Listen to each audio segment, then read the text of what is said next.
এতদিন বলিনি, আজকে বলছি। আমার নামও মিসম্যাচ হয়েছে, তাই যারা মিডিয়ার মানুষ আছেন আলাদা করে কেটে ছাড়তে পারেন। 2002 সালের ভোটার লিস্টে আমার আব্বাজির নাম মোহাম্মদ আলী আকবর সিদ্দিকী ছিল, আলী আকবর সিদ্দিকী ছিল।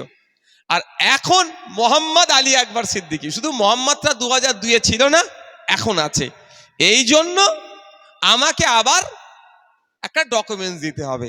এখন এসআইআর এর সেকেন্ড পর্ব চলছে, বিএলওরা ডাকছে বা কাগজ নিয়ে দেখা করতে বলছে।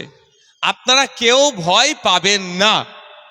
কাগজ নিয়ে দেখা করতে বলছে মানে এই নয় যে আপনার ভোটাধিকার কেটে গিয়েছে বলে আপনাকে তোলার জন্য। আপনার হয়তো মিসম্যাচ হচ্ছে, সেটাই ম্যাচ করানোর জন্য। আমি এতদিন বলিনি, আজকে বলছি। আমার নামও মিসম্যাচ হয়েছে, তাই ভয় পেয়ে গেছি নাকি?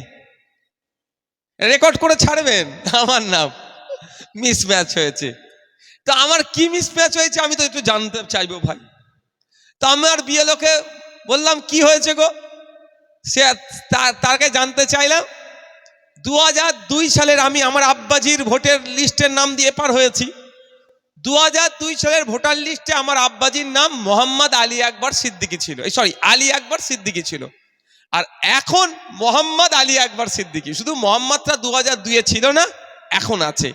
এই জন্য আমাকে আবার একটা ডকুমেন্টস দিতে হবে। তো আমি ভয় পেয়ে গেছি কি। তো আপনাদেরও বলবো, যাদেরকে আসছে আপনারা আপনাদের উপযুক্ত ডকুমেন্টস তাকে দিন। সে কি করবে, ছবি তুলে আবার এটা আপলোড করে দেবে। সেকেন্ড পর্বটা আপনি পার হবেন। তৃতীয় পর্বে যদি কিছু আসে তার জন্য নতুন সমাধান হবে। সুতরাং আমাকে প্রচুর ফোন করছে, ফোন করার আমাকে কিচ্ছু দরকার নেই। আপনাকে বিএলও ডেকেছে মানে ফোন করতে হবে, ভাইয়ান আমাকে বিএলও ডেকেছে। ভয় পাবেন না।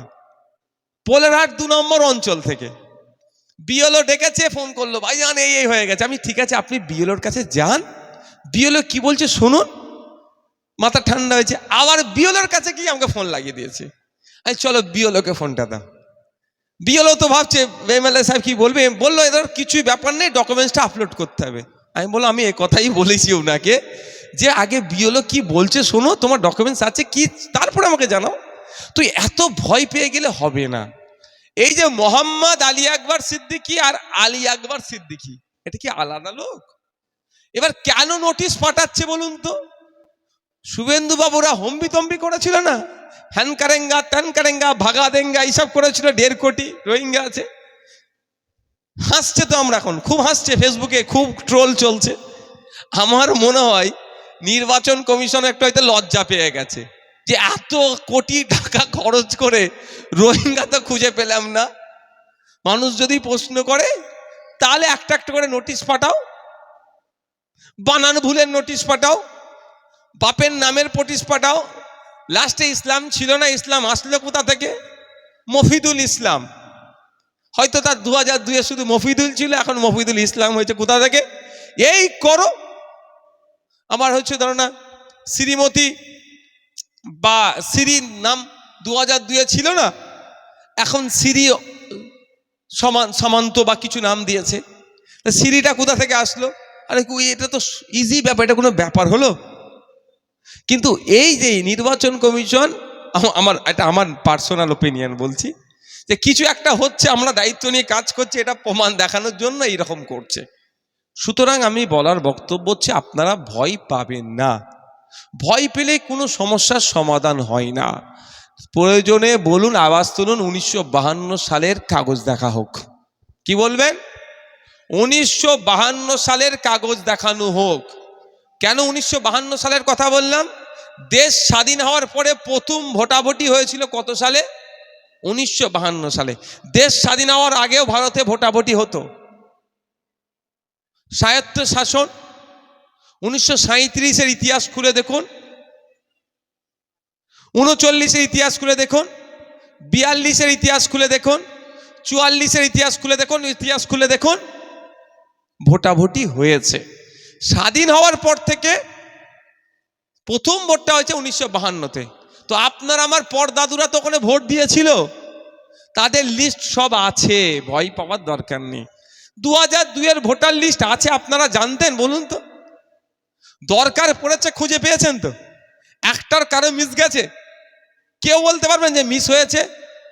আমরা, আমার যে রাজনৈতিক একটা পরিচয় আছে, প্রোভাইড করেছি, শাসক দলের লোকেরা দিয়েছে, বিভিন্ন রাজনৈতিক সামাজিক সংগঠন মিলে লিস্ট আপনাদেরকে ব্যবস্থা করে দেওয়া হয়েছে তো। কিন্তু আমিও জানতাম না যে 2002 সালে SIR হয়েছিল, প্রয়োজন পড়েছে, খুঁজে বার করা হয়েছে। তো আগামী দিনে যদি প্রয়োজন পড়ে তো 2002 কেন, 1952 সালের ভোটার লিস্ট খুঁজে বার করব, আমার আপনার দাদুর নাম সেখানে খুঁজে দেখিয়ে দেব। ভয় পাবেন কেন? ভয় দেখানো হচ্ছে। যা কাজ কাম করেন ওই কাজ কাম করবেন।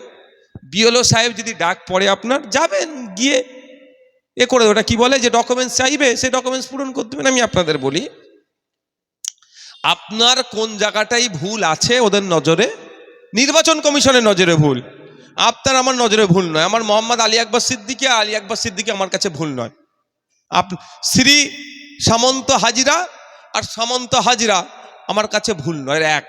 শ্রীটা নতুন করে লাগিয়েছে তো কি হয়েছে, মোহাম্মদটা নতুন দিয়েছে তো কি হয়েছে, আমার কাছে এটা ভুল নয়। দেখ, ওদের নজরে কি ভুল আছে সেটা ওদের অ্যাপসে দেওয়া আছে। এক্সট্রা পাকামু কেউ মারতে পারবে না, আপনারাও মাথায় রাখুন। ওদের অ্যাপসে দেওয়া আছে এখানে কোন জায়গায় কি মিসম্যাচ হচ্ছে। আমি এতদিন বলিনি যে আমার নামটা তো ডাক পড়েছে, হয়তো কেউ ঘাবড়ে যেতে পারে, কিন্তু আমি চিন্তা করলাম না, আমি বলে দিলে সাধারণ মানুষ ভয়টা কম থাকবে। যে ভাইজান যদি ভোটার, ভাইজানের তো কাটার ক্ষমতা নেই, ভাইজান লড়ে নেবে, তাহলে ভাইজানের যদি থেকে যায় আমাদেরও থাকবে। তো আপনাদের ভাইজানের, আপনাদের বিধায়কেরও ডাক পড়েছে, ডকুমেন্টস দিলেই কাজ হয়ে যাবে বলেছে, তো ডকুমেন্টস দিয়ে দেব। এরপরে যদি ডাক আসে, আমি তো আপনাদের বলেছি, আপনাদের বিধায়ক হিসাবে একজন কেন, যদি 1000 লোকের উকিলের দরকার হয়, আপনাদের বিধায়ক বিনামূল্যে আইনি পরিষেবা আপনাদের দেবে। ভয় পাওয়ার দরকার নেই। বিএলও সাহেব যারা আছেন তাদের সাথে যোগাযোগ করবেন, সমস্যার সমাধান হবে। তাহলে বাংলাদেশের বিষয়টাকে নিয়ে এখানে একটা উত্তপ্ত পরিবেশ তৈরি করার চেষ্টা, যেভাবে খুন করেছে এটা কি সমর্থনযোগ্য? এটা জোরে ভাষায় বলতে হবে। কোনোদিন এটাকে মেনে নেওয়া যাবে? আমি মেনে নিতে পারবো না। আমি একজন পশ্চিমবাংলার আইনসভার সদস্য হিসাবে বলছি, সব দেশের আইন আলাদা আলাদা আছে, সেটাকে সম্মান দিয়ে বলছি। কোনোদিন আইন হাতে তুলে নেওয়ার পক্ষে আমি সমর্থন করি না, এটাকে মেনে নিতে পারি না। আমাদের পার্টিও এটাকে মেনে নিতে পারেনি, ওই জন্য বাংলাদেশ হাই কমিশনে গিয়ে ডেপুটি হাই কমিশনে গিয়ে ডেপুটেশন দিয়েছে। এবার আমি একজন মুসলমান, আমার পরিচয়, ধর্মীয় পরিচয় আছে তো ভাই, একজন আমি মুসলমান হিসাবে বলতে চাই, যদি ওই ছেলেটি ধর্মীয় অবমাননামূলক কথা বলেও থাকে, তাহলে তার জন্য বিচার ব্যবস্থা আছে, তার জন্য আইন, আদালত, পুলিশ আছে, তার মাধ্যমে শাস্তির ব্যবস্থা করা দরকার। এবার আমার প্রশ্ন, ইসলাম ধর্মে কি কোনো জায়গায় বলা আছে কেউ এই ধরনের অন্যায় করলে তাকে পুড়িয়ে মেরে দাও? তাহলে একটাও তাদের ভাষায় অন্যায় করেছে কি নাই করেছে আমি জানি না, অন্যায়